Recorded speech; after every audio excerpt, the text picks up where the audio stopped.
I went in with my dad yesterday. It's okay if I talk about that, Kirk? That's fine, yeah. Someone still have I don't want to be. I don't want to be. That's a cheap shot. Jeez. Well, I had a bunch of Kirk He's gonna Minahan. brag right in front of him. I had a bunch of Kirk fans. Yeah, they were tweeting at me yesterday, About what? responding. And they were Just like, having a dad. they're like, what a humble Well, I brag don't. having a I mean, dad. My dad's expired, but Right. it's fine. Like it doesn't matter. Oh, I didn't know. Yeah. Yeah. That's very respectful. I know. Yeah, well, I think he's being an asshole. Okay, yeah, I think it Yeah. I thought it was respectful too, Frank. You told me years ago that your dad looked like Mark Messier. Mhm. Your dad looks like Mark Messier. Thank you. Yeah, he does. Just like he does. I was, but if you remember, we did the show when we were in Chicago doing the Corn Ferry thing, That's right. and I was like, "Do you have a picture of your dad?" You're like, "No." I'm like, "You have a picture of your dad on your phone?" So I thought you were full of shit. But your dad looks like Mark Messier. He really does. He does. I appreciate He does. that. He Okay, does. thanks. He I feel does. vindicated. Yeah, no, you're Well, then right. I didn't want to put a picture of him out at the time and have all your, the folks. Yeah, dive show into his it, house. Yeah, whatever. that's fair. But anyways, there was a couple moments yesterday. It was very cool because my dad doesn't get wowed by much. He's a pretty simple guy. You guys know my dad at this point. Yeah. He's been watching the Masters his whole life, so he was pretty excited. But you get in there, you don't really know how he's going to react.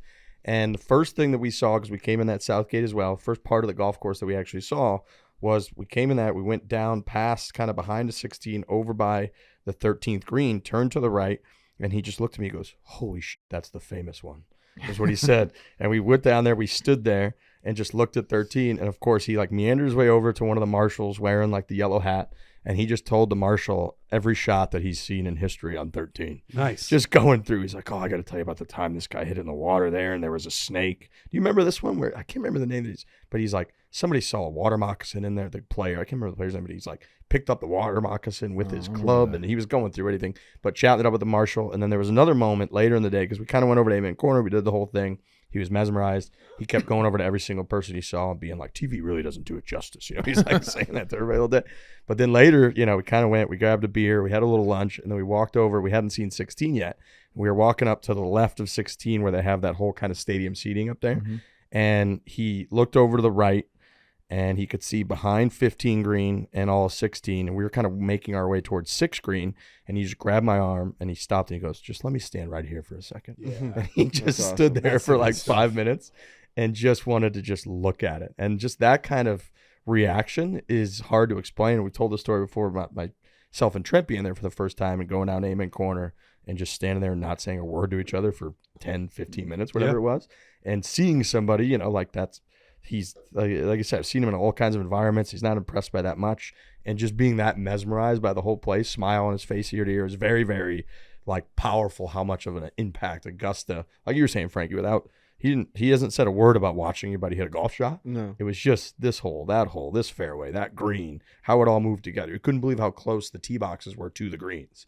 So we were like looking at the 13th green, and then it took us like 5 minutes, and he's like, oh, this is the 14th tee right in front of us. Like, he couldn't really tell all that. So, yeah, it was very, very special day. We got lucky. Had a good friend who kind of hooked us up with a buddy of his whose family member is a member, and we somehow ended up inside of the clubhouse. That's insane. Really? Oh, you really? That's incredible. Oh, I didn't know that. I had, we had done the azaleas thing where somebody comes and brings you a tray of the special azalea cocktail. On the other side of the fence. But we're always on the other side of the fence where it's like we're looking at, Roger Goodell. Yeah. Like Colt Nose is in there laughing at us from the inside of the fence. Had never been on the other side of it. We got into the clubhouse. There's this little thing called like the founder's room, and there's a bar right next to it. And we were in there having beers. There's like a big painting of like Bobby Jones. Wow. And above this like fire pit, we're sitting there having a drink. And at one point my dad like spilled a little bit of his like Coors Light or something on the carpet. And we're kind of looking at him. And, and anybody else, we're thinking like, dude, just do the foot over it move. It's like carpet. You can't even tell. And he panicked and he's like, do you guys have any napkins? And he's trying to rub it out. We're like, no, dude, no. Oh stop. my gosh. So we were panicking. But the bartender curve, he's like, people spill on that like 24/7, 365. Was there any part of you when they said, let's go in there, that you were like, no? Like, I can't go in there. I would be nervous to go in there. It happened pretty quickly where like we weren't sure we were supposed to be in there. And Right. so as they were like ushering us through and people approved it, we didn't want to like stutter. Yeah. So no, it was almost like we teleported in from outside of the gates Right. to inside. True. And you walked like right by Butler Cabin and in this like back door, and we're inside the clubhouse, and they had the coolest memorabilia. They had the original letters from like Bobby Jones and Alistair McKenzie. And one of them was an Alistair McKenzie letter to like the governors of the Augusta National, Formation Committee. And one of them was Alistair McKenzie submitting a letter in which he thought it was important he document to that board how important Bobby Jones had been in the architectural design of Augusta. Wow.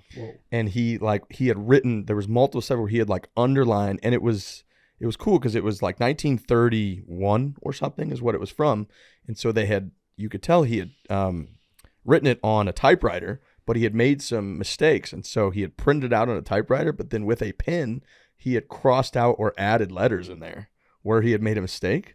It was that old school. Wow. It was really, really cool. But they had a bunch of that memorabilia. We were inside the clubhouse for a while, and then we got to sit underneath those umbrellas, like out on the patio by the old oak tree, Yeah. and like have a cocktail out there. And that was like the moment where I was just like looking at my dad, a couple of our friends that we had, and just he was just smiling ear to ear. He was very happy to be sitting down at that point in the afternoon.